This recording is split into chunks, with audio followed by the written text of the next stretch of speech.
काकी, कल आपने लड़कियों के भागने वाली बात तो बड़ी खरी कही, पर सच कहूँ तो कभी कभी लगता है कि आपके जमाने में बहुओं पर पाबंदियां भी तो बहुत। घूंघट का पहरा, बड़ों के सामने बोलना मना, घर की दहलीज से बाहर कदम नहीं रखना। काकी, क्या वो सब सही था या फिर वो सिर्फ डर था? अरे बहू, तू जिसे पाबंदी कह रही है वो हमारे लिए हमारे घर की किलेबंदी थी। जैसे खेत की बाढ़ फसल को आवारा पशुओं से बचाती है, वैसे ही वो पाबंदियां हमें दुनिया की बुरी नजरों से बचाती थी।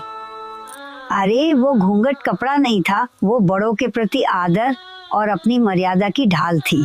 पर काकी, आज की लड़कियां कहती हैं कि ये तो जुल्म है, हमें खुलकर जीने का हक होना चाहिए। घूंघट में दम घुटता है। दम घूंघट में नहीं बहू, हया के मर जाने से घुटता है।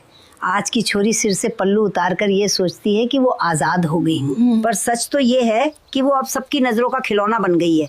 हमारे टाइम में हम बड़ों के सामने जबान नहीं खोलते थे, इसका मतलब ये नहीं था कि हम दबे हुए थे, इसका मतलब ये था कि हमें अपने बड़ों के तजुर्बे पर भरोसा था।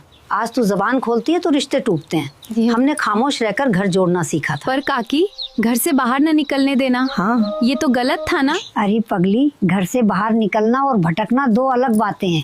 हम कुएं पे पानी भरने जाती थी, खेतों में काम करती थी, पर हमारी नजरें हमेशा अपनी चप्पलों पर टिकी होती थी।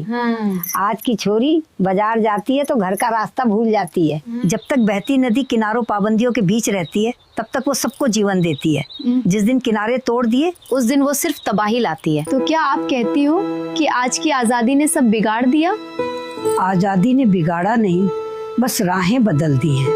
आजादी बुरी नहीं है बहू, बेलगाम होना बुरा है। आज की आजादी में अधिकार तो बहुत हैं, पर जिम्मेदारी शून्य है।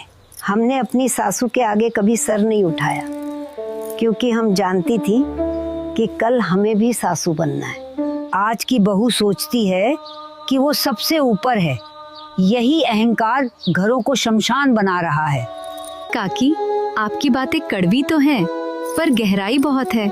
यानी वो पाबंदियां हमें कैद करने के लिए नहीं, बल्कि हमारे अस्तित्व को संभालने के लिए थी। हाँ बहू, सोने को भी तो आग में तपना पड़ता है कुंदन बनने के लिए। जो औरत अनुशासन में रहती है वही लक्ष्मी कहलाती है। हाँ बहू, और जो मनमानी करती है वो फिर किस्सा बनकर रह जाती है। याद रख, जिस दिन घर की दहलीज का सम्मान खत्म हुआ उस दिन घर की नींव हिल जाएगी। दोस्तों, वक्त बदल गया है, पर सवाल वही है, मर्यादा जरूरी है या पूरी आजादी? आप क्या सोचते हो? अपनी राय